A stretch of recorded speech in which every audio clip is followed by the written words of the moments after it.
안녕하십니까. 농지과학교실의 대표 강사 이재희입니다. 지난 시간에 운동이라는 자연현상을 수식으로 물리량으로 표현하는 방법을 공부하였습니다. 여러가지 운동현상 모두를 다룰 수는 없으므로 가장 간단한 운동인 움직이는 속도가 일정한 등속 운동과 속도가 변하는 가속도 운동이더라도 변하는 가속도가 일정한 등가속도 운동 현상을 수식으로 표현하는 방법을 공부하였습니다. 아주 복잡한 운동도 간단한 운동이 합쳐져서 만들어지므로 기본적인 운동에 대한 이해가 아주 중요하지요. 운동 현상은 이미 운동이 발생하여 진행 중인 상태에 있을 때의 현상이라고 할 수 있는데, 오늘부터 여러 번의 강의를 통해 운동 현상이 왜 만들어졌는지, 만들어지는 경우에는 어떻게 만들어지는지, 운동이 만들어지는 원인과 과정에 대해 공부할 예정입니다.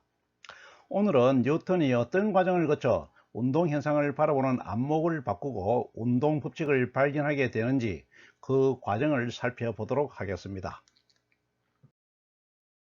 오늘 동영상 내용입니다. 고대 그리스 시대의 자연 철학자 아리스토텔레스의 천상계와 지상계에 대한 운동관을 살펴보고, 코페르니쿠스가 아리스토텔레스의 천동설을 지동설로 바꾸는 내용을 살펴보고, 행성의 운동이 타원 궤도를 그린다는 케플러 법칙을 살펴보고, 아리스토텔레스의 운동관을 완전히 무너뜨린 갈릴레이의 운동관을 살펴보겠습니다. 뉴턴이 이 모든 연구 결과를 바탕으로 새로운 운동관을 만드는 과정과 운동관의 내용을 설명하겠습니다. 기원전 6세기 전부터 고대 그리스 철학자들은 자연현상을 탐구하면서 자연현상을 이해하려고 노력해 왔습니다. 물리량 동영상에서 고대 그리스 문명 시대의 자연 철학자로서 탈레스, 아낙시만드로스, 엠페도클레스, 데모크리토스, 아리스토텔레스의 이름을 언급하였지요. 이들 중 단연 중요한 인물은 아리스토텔레스입니다. 아리스토텔레스는 BC 384년부터 BC 322년에 살았던 사람으로서 스승은 플라톤이고, 플라톤의 스승은 소크라테스입니다. 소크라테스는 BC 470년에서 BC 399년에 살았다고 합니다. 아리스토텔레스는 탈레스 이후 300년 동안 발전한 자연 철학을 집대성한 철학자로서 아리스토텔레스의 세계관이 이후 2000년 동안 진리로 받아들여지게 됩니다. 그러므로 아리스토텔레스가 자연을 어떻게 이해하였는지 알아보는 것은 그 당시 세상 사람들이, 2000년 동안 살았던 세상 사람들이 자연현상을 어떻게 받아들이고 생활하였는지 이해하는 길이므로 큰 의미가 있다 하겠습니다. 고대 그리스 사람들이 관심을 가진 중요한 자연현상은 움직이는 현상을 이해하려고 한 운동관과 물질을 구성하는 근본을 이해하려고 한 물질관, 태양, 달, 행성 같은 하늘에 있는 천체를 이해하려고 한 우주관으로 정리할 수 있습니다. 오늘은 아리스토텔레스가 집대성한 세계관 중에서 운동관과 우주관에 대해 살펴보겠습니다. 물질관은 물질을 다루는 화학 시간에 살펴볼 것입니다.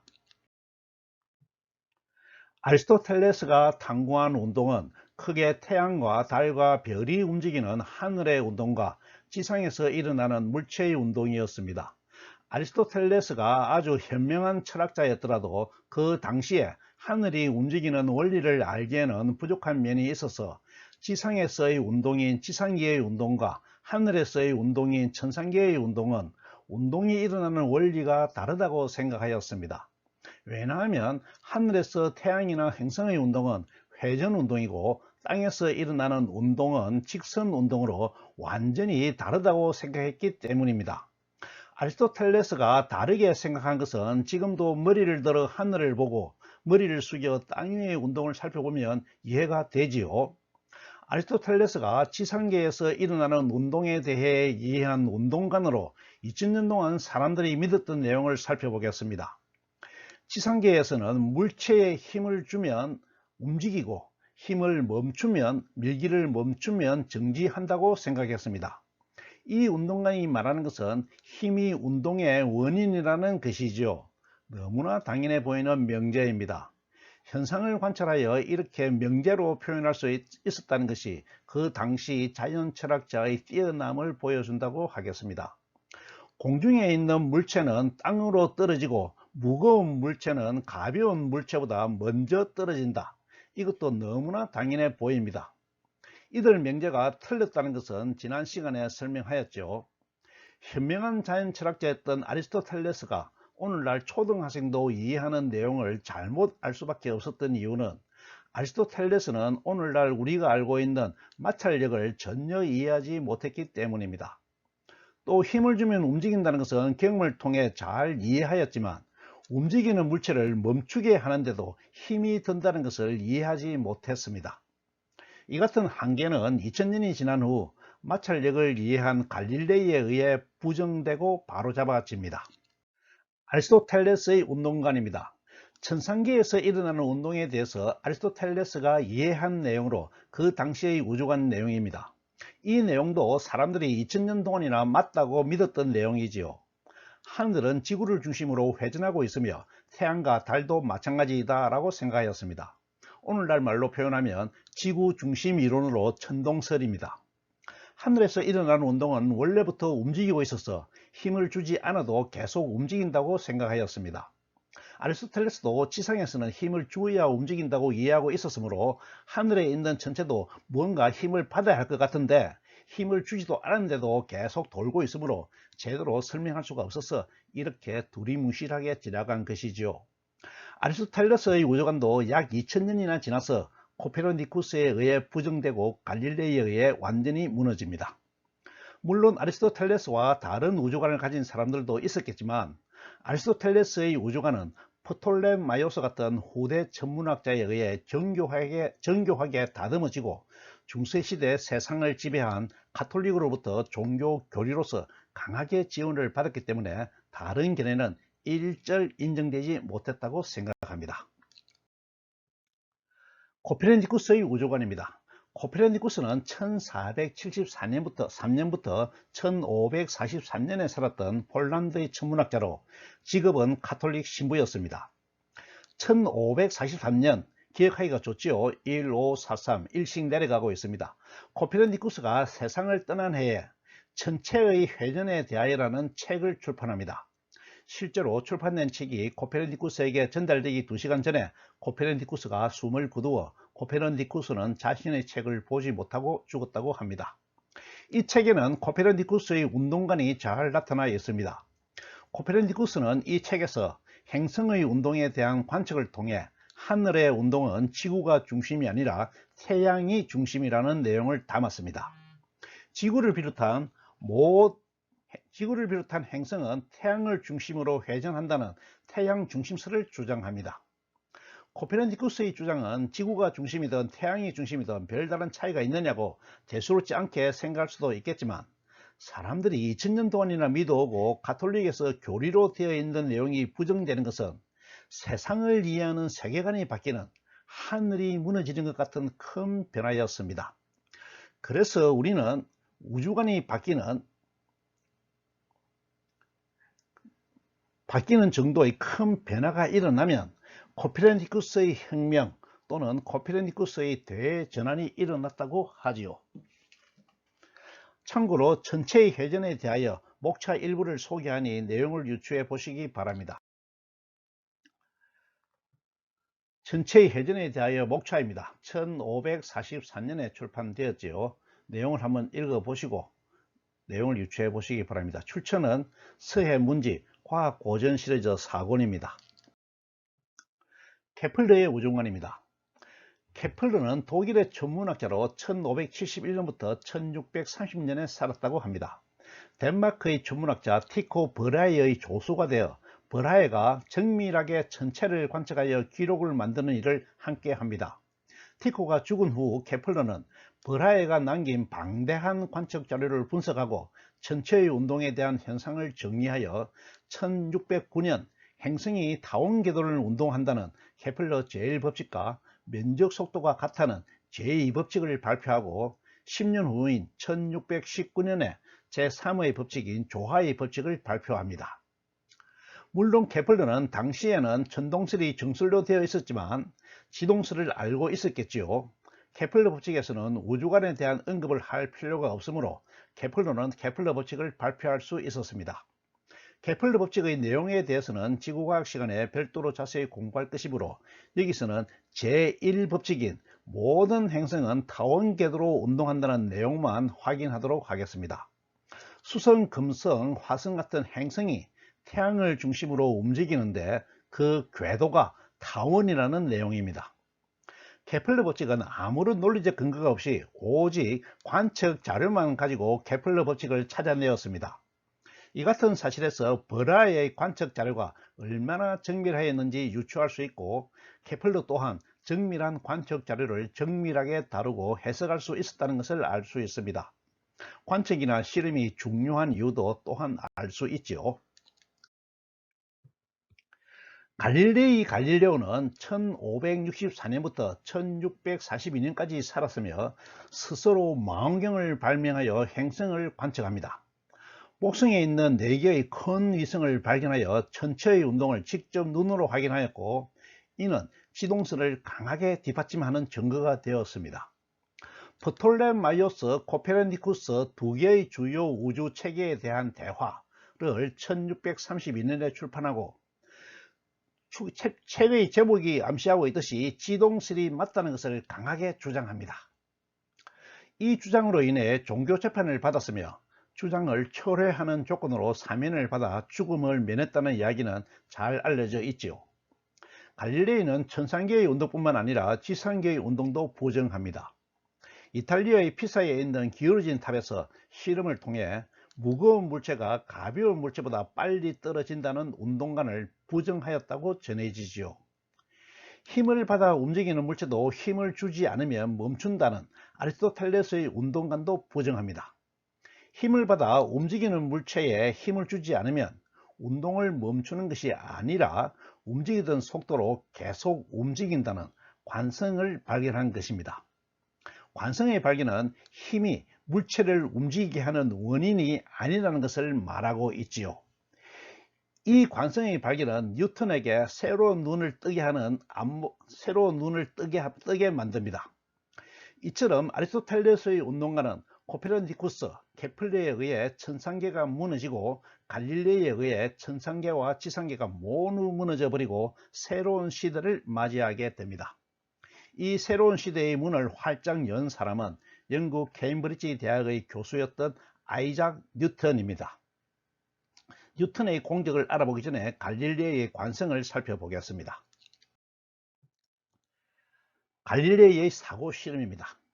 아리스토텔레스가 마찰력을 이해하지 못했던 것과 달리 갈릴레이는 마찰력을 이해하고 있었기 때문에 아리스토텔레스의 운동관을 극복할 수 있었습니다. 그래서 낙하하는 물체는 무게와 관계없이 같이 떨어지고 힘을 주지 않으면 멈추는 것이 아니라 계속 운동한다는 관성을 발견할 수 있었지요. 갈릴레이의 관성 실험은 사고 실험이 뒷받침하고 있습니다. 마찰력을 이해하였지만 마찰력이 없는 환경을 만들 수 없었으므로 갈릴레이는 머릿속에서 실험 환경과 실험 장치를 만들어 실험을 합니다. 이같이 생각만으로 실험하는 것을 사고 실험이라 하고, 오늘날에도 많은 이론 물리학자들이 사고 실험으로 자신의 이론을 연구하고 발전시키고 있습니다. 아인슈타인의 상대성 이론에서 나오는 실험은 전부 사고 실험입니다. 여러분이 문제를 풀 때 문제의 내용을 분석하고 현상을 머릿속에서 그리는 것도 일종의 사고 실험이지요. 갈릴레이의 사고 실험 내용을 살펴보겠습니다. 마찰력을 이해한 갈릴레이는 그림과 같이 공면 위에서 공을 굴리는 실험을 합니다. 실제 상황에서는 공은 수평 면을 지나다가 중간에 오르막을 만나면 반대편의 같은 높이까지 올라가지 못하고 중간에서 멈추겠지요. 올라가는 길이가 길어지면 그만큼 마찰력을 많이 받으므로 올라가는 높이도 낮아질 것입니다. 아무리 실험 환경을 잘 가꾸어도 마찰력 때문에 반대편의 같은 높이까지는 올라가지 못합니다. 하지만 마찰력이 없다고 생각하면 어떻게 될까요? 공은 수평면을 지나다가 오르막을 만나면 반대편 같은 높이까지 올라갈 것으로 예상할 수 있습니다. 오르막의 경사가 작으면 더 멀리 올라가지만 마찰력이 없으므로 올라가는 높이는 변하지 않습니다. 오르막이 아주 먼 곳에 있는 경우에는 어떻게 될까요? 오르막이 나올 때까지 계속 운동하다가 오르막을 만나면 같은 높이까지 올라가서 멈출 것입니다. 만약 중간에 오르막이 없다면 어떻게 될까요? 공은 오르막이 나올 때까지 계속 운동하다가 중간에 오르막이 없으므로 오르막을 만날 때까지 무한히 갈 것으로 예상할 수 있습니다. 갈릴레이는 사고실험을 통해 관성을 발견한 것입니다. 사고실험을 통해 갈릴레이는 움직이는 물체는 한없이 움직이는 성질이 있다고 결론을 내고 이 같은 성질을 관성 이너시아라고 하였습니다. 사고실험의 결론으로 공은 수평으로 가다가 중간에 오르막이 있으면 같은 높이까지 올라가겠지만 오르막이 없으면 오르막을 만날 때까지 무한히 갈 것이라고 생각하였습니다. 여러분이 갈릴레이가 되어 똑같은 사고 실험을 하고 내용을 잘 이해해야 합니다. 여기서 무한이라는 어려운 주제를 만나게 되는데 수학에서 만나는 무한은 직관으로 이해하고 가자고 하였지요. 갈릴레이 무한에 대해서는 아래 설명란에 있는 참고 동영상을 참고하면 조금 도움이 되겠습니다. 뉴턴입니다. 뉴턴은 갈릴레이가 죽는 무렵에 태어났습니다. 뉴턴은 천상의 질서와 지상의 질서가 나누어져 있다는 생각을 부정하고 자연의 원리는 하나라고 생각하고 있었고 지동설을 믿었으며 갈릴레이의 관성에 대해서도 알고 있었습니다. 뉴턴은 생각합니다. 힘을 주어서 움직이는 것이 아니라면 도대체 힘을 주면 어떤 변화가 일어나는 걸까? 뉴턴은 발견합니다. 힘을 주면 움직이는 것이 아니라 힘을 받는 물체의 속도가 변한다는 사실을 확인한 것이죠. 움직인다는 것과 속도가 변한다는 것이 같은 내용이 아니고 다른 것인가요? 그 차이를 알겠습니까? 정지에 있는 물체가 힘을 받아 움직이는 것도 속도가 변하는 것은 맞지만 움직이는 물체가 같은 속도로 계속 움직인다고 해서 속도가 변했다고 할 수는 없습니다. 속도가 변한다는 것은 운동의 상태가 바뀌는 것이지요. 이 조그만 차이를 구분해내는 안목의 차이가 세상을 변화시키는 출발점이었습니다. 뉴턴이 관찰과 사고를 통해 이런 사실을 발견한 것은 고대 자연 철학자의 탐구 활동과 별반 차이가 없습니다. 뉴턴의 위대함이 드러나는 것은 뉴턴은 한 발 더 나아가 그러면 얼마만큼 변하는 것일까? 라는 다음 단계의 의문을 탐구하였다는 것입니다. 변하는 양을 수로 표현하려고 한 것이지요. 지난 시간에 살펴본 물리량을 만들려고 한 것입니다. 뉴턴은 그 답을 구하려고 하였지만 주로 기하학이었던 그 당시의 수학으로는 답을 구하지 못하였습니다. 뉴턴은 여기서 포기하지 않습니다. 뉴턴이 더욱더 위대한 것은 그 같은 의문에 대한 답을 찾기 위해 필요한 수학까지 만들었다는 것입니다. 그 수학이 여러분이 어렵게 배우는 변화율, 변화량을 계산하는 미분입니다. 뉴턴은 속도가 변하는 현상을 가속도가 생긴다고 표현을 바꾸고 뉴턴은 새로운 명제를 만듭니다. 물체에 힘을 주면 가속도가 생긴다. 물체가 힘을 받으면 가속도가 생긴다. 로 바뀐 것이죠. 이 명제는 힘과 가속도의 관계를 원인과 결과의 관계로 말하고 있습니다. 뉴턴은 관찰과 실험을 통해 어떤 속도가 변하는 정도가 물체마다 다르다는 것을 발견합니다. 일반적으로 무거운 물체의 변화가 적고 가벼운 물체의 변화가 크다는 것을 확인합니다. 뉴턴은 이 차이는 물체의 안에 들어있는 어떤 것 때문에 일어난다고 생각하고 물질이 가지고 있는 어떤 양이라는 의미로 질량이라고 말하였습니다. 이 질량을 오늘날 우리는 관성 질량이라고 합니다. 뉴턴은 이 두 가지 인과관계를 물질량을 이용하여 F=ma라는 간단한 식으로 표현합니다. 이 식을 만드는 과정은 다음 동영상에서 자세히 알아볼 것입니다. 뉴턴은 행성도 운동을 하고 있고 자연의 원리는 하나이므로 행성도 힘을 받아야 한다고 생각하였습니다. 너무나 당연한 생각이지요. 나무에서 떨어지는 사과도 떨어지는 운동을 하였으므로 힘을 받아야 한다고 생각하였습니다. 이 또한 너무나 당연한 생각입니다. 그러므로 떨어지는 사과를 보고 만류 인력을 발견하였다는 말은 완전히 틀린 말이 아닌 것이지요. 뉴턴은 케플러 법칙을 알고 있었으므로 또 그 당시 기하학 지식에 의해 타원 운동을 하려면 변수가 역제곱 마이너스 2성 즉 제곱분의 1이 되어야 한다는 것을 알고 있었고, 행성이 태양을 중심으로 타원 운동하고 있으므로 태양이 어떤 이유에서든 힘을 작용하고 있다고 생각하는 것은 너무나 자연스러웠습니다. 뉴턴은 마침내 결론을 냅니다.